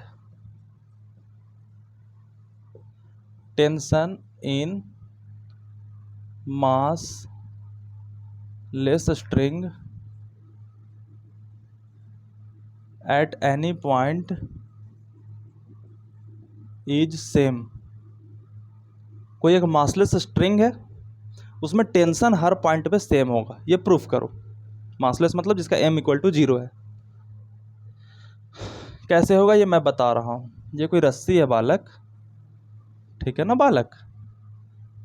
हमें प्रूफ क्या करना है कि इसके हर पॉइंट पे टेंशन जो है वो एक बराबर है, ठीक है बालक। इसमें हमने कोई रैंडम पॉइंट ले लिया P बालक, ठीक है बालक, एक पॉइंट ले लिया P। इस पूरे जो स्ट्रिंग है इसकी मास कितनी है बालक? 10 किलो नहीं, 0, क्योंकि मास लेस है। 0 मास का स्ट्रिंग होता है सर, आइडियल केस है, मासलेस हम यूज कर रहे हैं ना, तो मैं बस ये फील कराना चाह रहा हूँ कि आइडियल केस है। ठीक, अब ये पॉइंट है, तो मान लेते हैं कि इसके इस डायरेक्शन में टेंशन T1 होगा और इस डायरेक्शन में टेंशन T2 होगा। ठीक छे, ये रोप जो है वो किसी तरफ एक्सेलरेट कर रही है, इस डायरेक्शन में मान लो, ठीक है। तो अगर ये टेंशन इक्वल नहीं होगा तो कुछ और फोर्स इक्वेशन लिखाएगा, नहीं तो हम सिर्फ इसका फोर्स इक्वेशन लिखेंगे, तो हमारे दो टेंशन बराबर आ जाएंगे। तो अगर उस डायरेक्शन में एक्सेलरेट कर रही है बालक, तो T1 बड़ा होगा T2 से। हाँ, वो जो कॉलोरी वाली होती थी ना, कि हम पहले कुछ और एज्यूम करते हैं, उसके बाद हमारा जो रिजल्ट आता है वो बता देता है कि तुम्हारी एजम्पशन गलत थी बालक। तो हमने माना कि T1 और T2 जो है वो बराबर नहीं है, ठीक है। अगर वो आइडियल केस माने कि टेंशन हर जगह इक्वल है, तो T1 T2 बराबर होना चाहिए, लेकिन हम उल्टा मान के शुरू कर रहे हैं। मान लो ये दोनों बराबर नहीं है, और ये जो स्ट्रिंग है वो उस तरफ एक्सेलरेट कर रहा है। स्ट्रिंग कैसे एक्सेलरेट करता है? वो जो बॉक्सेस में स्ट्रिंग बांधी थी बालक, तो बॉक्स को खींचते हैं तो स्ट्रिंग भी तो एक्सेलरेट होता है ना। तो T1 माइनस T2, क्योंकि एक्सेलरेशन उस डायरेक्शन में है। ये जो P है पॉइंट, वो बहुत छोटा है, तो छोटे पॉइंट का मास DM मान लिया इनटू एक्सेलरेशन, ठीक है बालक। लेकिन बच्चा ये स्ट्रिंग तो मासलेस है, तो इस पूरे स्ट्रिंग की जब मास 0 है तो एक पॉइंट की मास इसकी तो 0 ही होगी, तो यानी 0 इंटू एक्सेलरेशन बराबर 0। तो T1 माइनस T2 बराबर 0। इसका मतलब दोनों के बीच में डिफरेंस है ही नहीं, इसका मतलब T1 बराबर T2, इसका मतलब ये दोनों टेंशंस बराबर हैं। मास्टर इस पॉइंट पे हुआ ना, इस पॉइंट पे बताना। अरे घोंचू, इस पॉइंट को P पे मान लेते ना। ये रैंडम पॉइंट मान के किसी चीज़ को प्रूफ करते, इसका मतलब ये होता है कि रस्सी के हर पॉइंट के लिए प्रूफ हो गई कि tension at every point in A massless string is same. ठीक, क्या सर इसमें मास रहता तो मास इनटू एक्सेलरेशन से तो टेंशन अलग अलग होते? हाँ होते। मास वाला स्ट्रिंग, मैसिव स्ट्रिंग के बारे में हम पढ़ेंगे, मैं बताऊंगा, ठीक है। लेकिन एक और केस होता है कि मासिव स्ट्रिंग अगर एक्सेलरेट नहीं कर रहा है, मतलब कोई स्ट्रिंग है 2 किलो का, उसे एक्सेलरेट नहीं कराया जा रहा है, बस 2 दीवारों के बीच में बांध दिया गया है, उस कंडीशन में भी उस मासिव स्ट्रिंग में हर पॉइंट पे टेंशन सेम होता है। ध्यान से सुनना, ये क्या था? मास लेस स्ट्रिंग था, ये रुका हो तब तो इसमें टेंशन हर पॉइंट पे सेम होते ही हैं। अगर ये एक्सेलरेट हो रहा है तब भी इसमें टेंशन हर पॉइंट पे सेम होता है। अब बात करते हैं मासिव स्ट्रिंग की। मासिव मतलब जिसमें मास हो, जिसका वजन हो खुद का। तो उसमें हम 2 चीज़ें प्रूफ करेंगे। एक, कि 2 बिल्डिंग के बीच में अगर मासिव स्ट्रिंग को बांध दिया, यानी कि वो एक्सेलरेट नहीं कर रहा आगे पीछे, तो उसका टेंशन हर पॉइंट पे सेम होगा। ये मैंने पहला स्टेटमेंट बोला। दूसरा स्टेटमेंट, कि कोई मासिव स्ट्रिंग है उसको हम एक्सेलरेट करा रहे हैं, तो उसका जो टेंशन है वो हर पॉइंट पे वैरी करता है। वो कैसे वैरी करता है वो हम पढ़ेंगे। पहले हम ये पढ़ लेते हैं कि कोई मासिव स्ट्रिंग अगर एक्सेलरेटेड मोशन में नहीं है तो वो टेंशन हर जगह सेम रखेगा। कैसे रखेगा मास्टर? मान लो कि ये मासिव स्ट्रिंग है जिसका मास है m और लेंथ है l, ठीक है, लेकिन ये एक्सेलरेट नहीं कर रहा है, यानी एक्सेलरेशन इक्वल टू 0 है। इसमें कोई पॉइंट हमने फिर से P ले लिया, इसके इधर T1, इसके इधर T2, ठीक है। एक्सेलरेशन जीरो है, मतलब जीरो एक्सेलरेशन है, मतलब इसमें फोर्स नहीं लग रहा है। तो T1 माइनस T2 बराबर, अगर डी एम इंटू एक्सेलरेशन लिखते हैं थोड़ी देर के लिए, सर एक्सेलरेशन नहीं है तो कैसे लिख दिया, थोड़ी देर के लिए लिख दिया, उसके बाद एक्सेलरेशन की वैल्यू जीरो पुट कर देते हैं। तो T1 माइनस T2 बराबर जीरो इंटू डी एम बराबर क्या हो जाएगा, जीरो। तो T1 बराबर T2, यहाँ भी ये आ गया। यानी कि किसी के स्ट्रिंग के पास मास भी है, अगर वो एक्सेलरेटेड मोशन में नहीं है तो क्या, टेंशन हर जगह बराबर होगा। हाँ जी बालक, घबरा तो नहीं गए बालक, कंफ्यूज मत कर जाना। मासलेस की दो केसेस, शांत बैठा है तो भी टेंशन सेम, चल रहा है एक्सेलरेटेड मोशन में तो भी टेंशन सेम। अब बात करते हैं मासिव स्ट्रिंग की, शांत बैठा है तो टेंशन सेम, शांत नहीं बैठा है तब देखते हैं क्या होगा।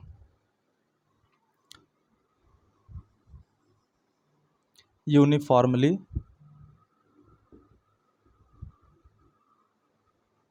मासिव, मासिव मतलब जिसके पास मास है, स्ट्रिंग इन एक्सेलरेटेड मोशन।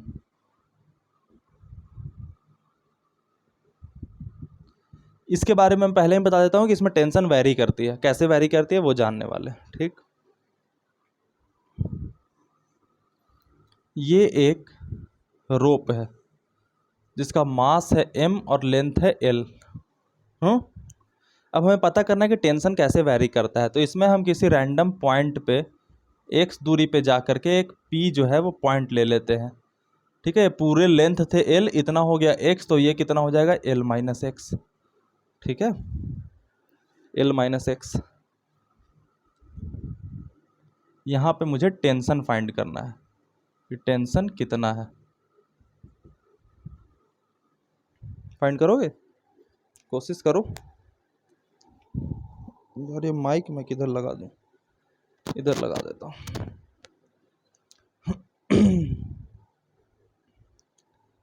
इसके बाद हमें क्या पढ़ना है बालक, एटवुड मशीन आज हो जाएगा।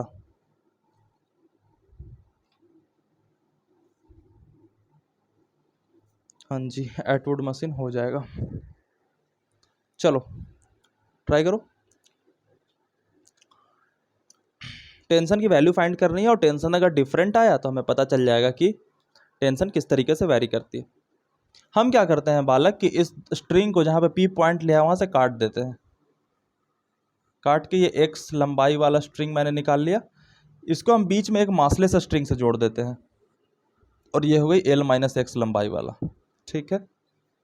ये पूरे का पूरा था एम, एल लंबाई के स्ट्रिंग का जो मास था वो एम था, तो एक लंबाई के स्ट्रिंग का मास क्या होगा, एम बाई एल। तो एक्स लंबाई के स्ट्रिंग का मास क्या होगा, M by L into X. यानी कि जो एक्स साइड में मास रह गया उसका वैल्यू क्या है बच्चा, M by L into X. इसमें मैंने एक्सेलरेशन नहीं दिया, एक्सेलरेशन इस डायरेक्शन में हो रहा है। मास लेस स्ट्रिंग है तो इससे कोई फर्क नहीं पड़ेगा, सिर्फ अलग करने से फायदा ये होगा कि हम टेंशन कैलकुलेट कर पाएंगे। क्यों, क्योंकि हमें ये पॉइंट और ये पॉइंट सेम है ना, तो इसी पॉइंट पर टेंशन हमें निकालना है। यानी कि इस डायरेक्शन में टेंशन लग रहा है उसे टी कह दिया, और सेम स्ट्रिंग में मासलेस अगर है तो टेंशन सेम होता है, तो दोनों जगह पे हमने टेंशन टी दिखा दी। Got it. रस्सी पी पॉइंट एक्स दूरी पर, रस्सी को कर दिया अलग, क्यों, क्योंकि हमें टेंशन फाइंड करनी। जी मास्टर, इस डायरेक्शन में है हमारा एक्सेलरेशन, ठीक है। हमें वो एक्सप्रेशन फाइंड करना है जिसके अकॉर्डिंग टेंशन वेरी करती है। हाँ master, mass of this rope is m, acceleration of this rope is this, and force on this rope is tension t। तो क्या करते हैं, t बराबर मास कितना है, m by L into x into acceleration. Acceleration क्या होगा पूरे रोप का, दिमाग लगाओ। एक्सेलरेशन क्या होगा, इधर मान लो फोर्स F लग रहा है, तभी तो ये एक्सेलरेट होगा ना, फोर्स के बिना एक्सेलरेशन कहाँ से पैदा होगी।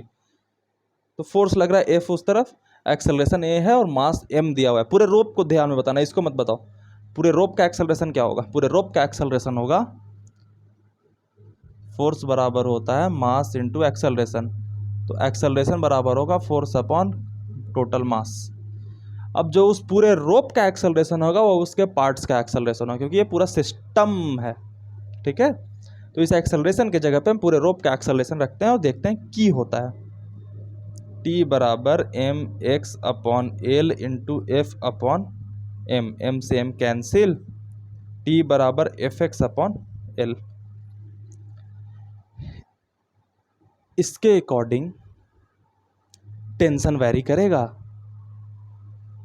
पहले हमने क्या कहा, मास वाली स्ट्रिंग है उस पर वैरी करता है, मैंने बता दिया तुम्हें।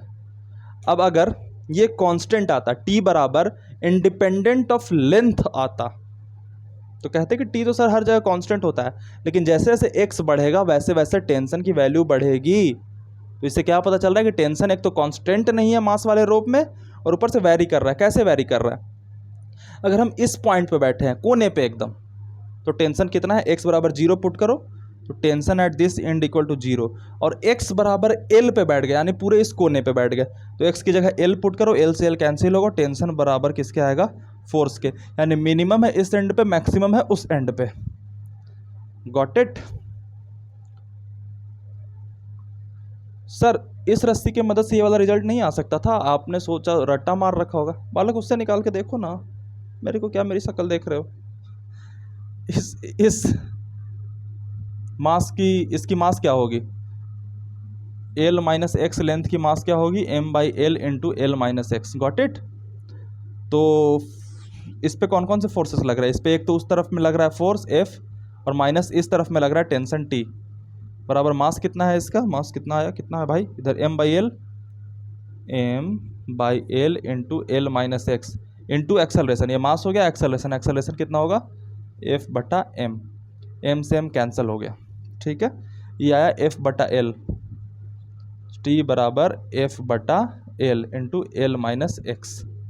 अब इससे इसको गुना करो, तो एफ बटा एल में एल से गुना करेंगे, एल से एल कैंसिल, बचेगा एफ, माइनस एफ बटा एल में एक्स से गुना करेंगे तो आ जाएगा एफ एक्स बटा एल, इधर एफ माइनस टी, प्लस में एफ और इधर भी प्लस में एफ, ये दोनों कैंसिल, माइनस टी और माइनस एफ एक्स बटा एल, माइनस से माइनस कैंसिल, टी बराबर आ गया एफ एक्स बटा एल, धप्पा धप्पा बउआ धप्पा, एफ एक्स बटा एल और एफ एक्स बटा L is both same.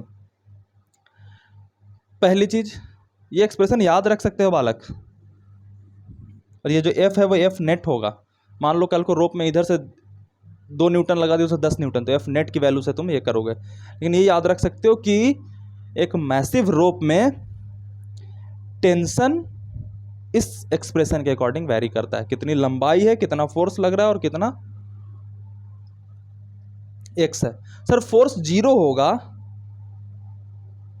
Force 0 होगा तो क्या होगा? फोर्स 0 होगा तो एक्सेलरेशन नहीं होगा, एक्सेलरेशन नहीं होगा तो ई वाला केसवा हो जाएगा ना बउआ, और ई वाला केसवा होगा तो फिर टेंशन सब जगह सेम आ जाएगा ना बाबू। तो मेरे बालक फोर्स 0 होगा तो एक्सेलरेशन नहीं होगा, एक्सेलरेशन नहीं होगा तो ये केस आ जाएगा। इस पे थोड़ा सा और ध्यान दो, नोट करो उतना, इस पे थोड़ा सा और ध्यान दिलवा देता हूं कि अगर रस्सी जिसमें मास है वो एक्सेलरेटेड नहीं है, बंधी हुई है 2 दीवार के बीच, तो टेंशन हर जगह सेम होगा। कब? जब तक वो रस्सी हॉरिजॉन्टल होगी। ई मास्टर एक और फैक्ट, बालक आराम से चाय की चुस्की तरह पीते हैं। चलो टाइम देता हूं तुम्हें, नोट करो, 2 मिनट दिमाग शांत रखो अपना।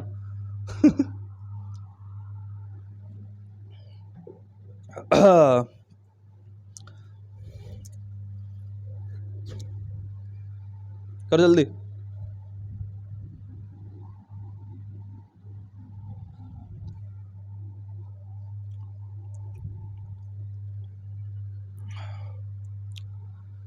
मैंने वर्चुअल वर्क बताऊं, मेंस में पूछ सकता है इस बार कॉन्सेप्ट ऑफ वर्चुअल वर्क। अगर क्वेश्चन पेपर टफ बनाना हुआ तुम लोगों का तो वर्चुअल वर्क का कॉन्सेप्ट दे सकता है न्यूटन्स लॉज ऑफ मोशन में घुसा करके। चल बता दूंगा। चलो नोट किया। हाँ, तो मैं क्या बोल रहा हूँ, मैं बोल रहा हूँ कि कोई स्ट्रिंग जिसमें कि मास है उसकी एक्सेलरेशन नहीं है तो उसमें हर जगह टेंशन सेम होगा। कब तक? जब तक वो हॉरिजॉन्टल है। इस पॉइंट को लिख लेना एक नोट बना के।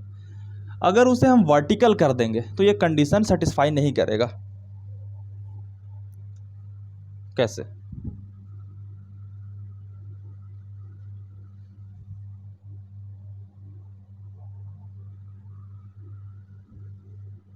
ये कोई रोप है जिसका मास है m, लेंथ है l।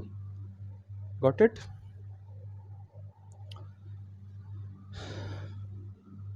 ये रैंडम हमने पॉइंट ले लिया, ठीक है। ये नॉन एक्सेलरेटेड है, यानी एक्सेलरेशन बराबर 0 है, तो हम इसके लिए t1 बराबर t2 नहीं लिख सकते। ये रेस्ट पे है तो क्यों नहीं लिख सकते मास्टर? देखो, इस पर टेंशन ऊपर की तरफ t1 लग रहा होगा मान लो, और नीचे की तरफ t2 लग रहा होगा, लेकिन इस पॉइंट का कोई तो मास होगा ना, क्योंकि ये मासिव स्ट्रिंग है, मास वाला स्ट्रिंग है, इसमें वजन है, तो इस पर नीचे की तरफ एक धरती मैया का प्यार भी लग जाएगा, mg dmg, क्योंकि छोटा मास लिया है तो छोटा dmg। और ये रेस्ट पे है, यानी कि दोनों फोर्स बैलेंस हो गया, यानी t1 बराबर t2 प्लस dm इंटू जी। क्या T1 और T2 बराबर है? नहीं, T1 T2 बराबर नहीं है सर। T1 जो है वो T2 से थोड़ा सा बड़ा है, यानी कि T1 जो है ऊपर की तरफ लगने वाला और T2 से थोड़ा सा बड़ा है। कितना बड़ा है? DMG बड़ा है। तो जब हम वर्टिकल इसको खड़ा कर देंगे तो हमारे लिए ये वाला कंडीशन वैलिड नहीं होगा। इसमें हर पॉइंट पे फिर टेंशन अलग अलग होगा। क्या इसमें ऐसा कोई पॉइंट है जहां पे टेंशन बराबर होगा? नहीं, ऐसा कोई पॉइंट नहीं है। बच्चों को लग सकता है कि ये वाला पॉइंट एकदम कोने पे चले जाएंगे तो नीचे तो कोई मास होगा ही नहीं। नहीं बच्चा, अगर आप रस्सी पर हो तो उसका कुछ ना कुछ मास होगा ही, तो नीचे की तरफ डीएमजी लगेगा ही लगेगा। नोट कीजिए।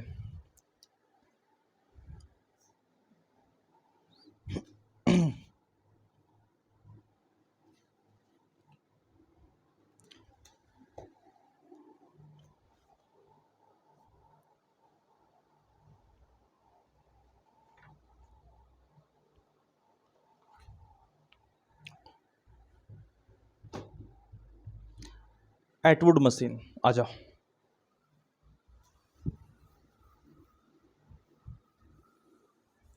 कूल नेम है बस, है पुली ब्लॉक सिस्टम।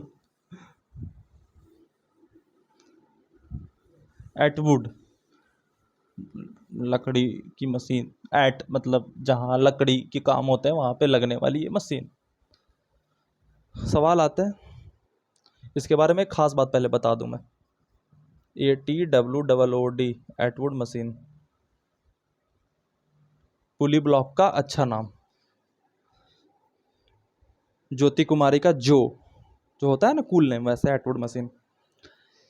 ये पूरा का पूरा यहाँ से सेगमेंट जो है वो तुम्हें लगेगा कॉन्स्ट्रेंड मोशन की तरह देखने में। तुम लगेगा मास्टर दोबारा क्यों पढ़ा रहे हो, यहीं पे तुम मरोगे। ठीक है, कॉन्स्ट्रेंड मोशन में हमने फाइंड करना सीखा एक्सेलरेशन, वेलोसिटी और displacement. Clear statement? Constrained motion में हमने सीखा एक्सेलरेशन, वेलोसिटी और डिस्प्लेसमेंट। उसमें कहीं फोर्स की बात की? बिल्कुल नहीं की। हाँ, एक्सेलरेशन की बात की तो मास इंटू एक्सेलरेशन करके फोर्स कर सकते हैं, बट बात की हमने नहीं। यहां पे जो हम उसी टॉपिक की फोटोकॉपी पढ़ रहे हैं उसमें हम बात करेंगे फोर्सेस की, यानी यहां पे हम इंट्रोड्यूस करेंगे tension force, mg gravitational force, इन चीज़ों को इंट्रोड्यूस करेंगे और टेंशन की वैल्यू निकालने की कोशिश करेंगे। एटवुड मशीन सिंपल पुली वाला मशीन है। ये कौन सी पुली है? मासलेस पुली है। मासलेस यानी जीरो।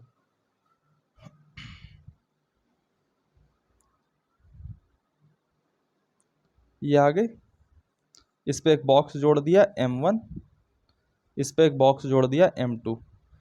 m1 जो है वो m2 से क्या है बालक? क्या है बालक? बड़ा है बालक। तो अगर m1 भारी है m2 से तो जाहिर सी बात है नीचे की तरफ जाएगा, यानी नीचे की तरफ एक्सेलरेट करेगा। ये ऊपर की तरफ जाएगा, यानी ऊपर की तरफ एक्सेलरेट करेगा।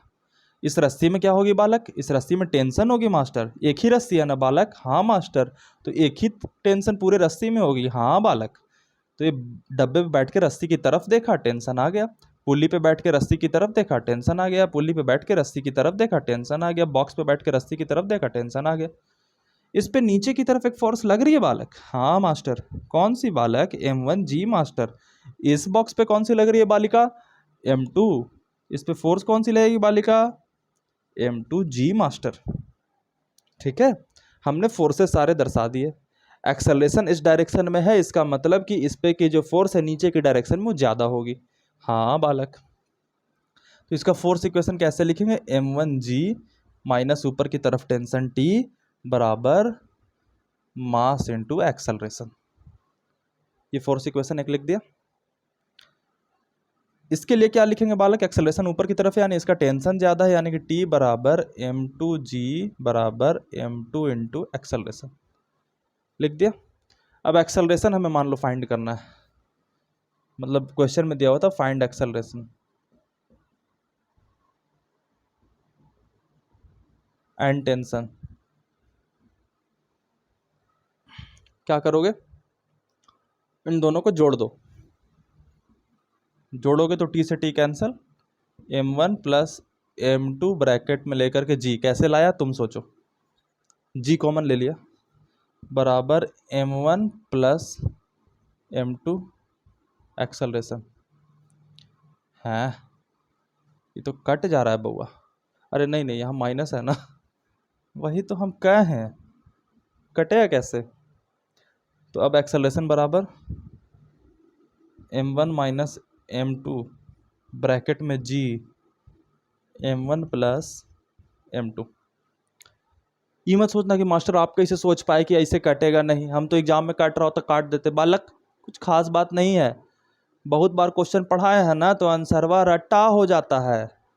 तुम घबरा मत जाना कि मास्टरवा को कुछ ज़्यादा आ रहा है।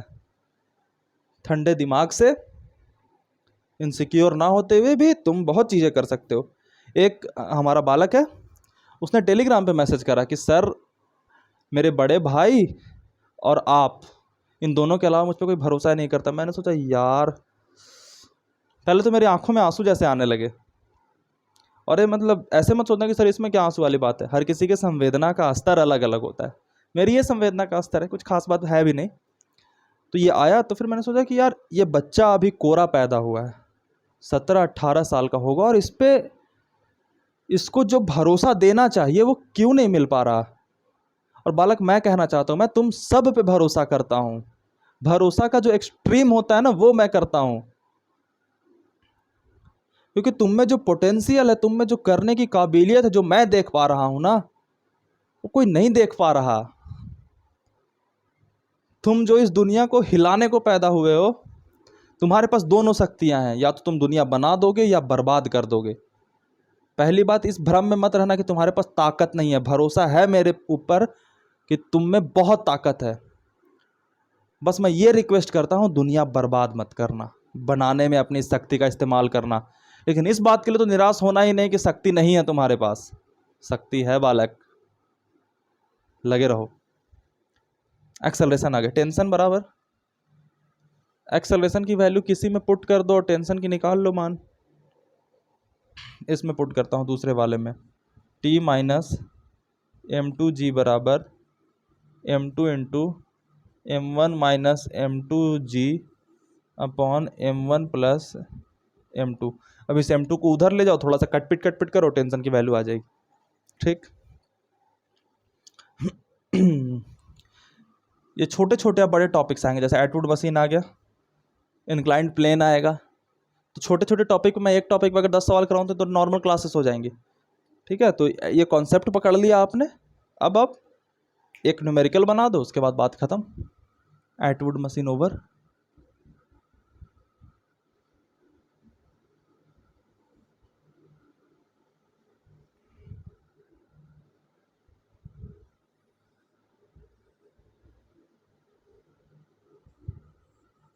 इसका डेटा सोच समझ के देता हूँ क्वेश्चन से, ताकि बाद में कैलकुलेशन में दिक्कत ना हो तुम लोगों को।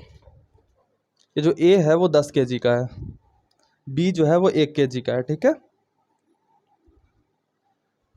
ऑब्वियस सी बात है, ये हल्का है तो ये A B एक्सेलरेशन ऊपर की तरफ जा रहा है और ये एक्सेलरेशन इसमें नीचे की तरफ आ रहा है। ठीक है,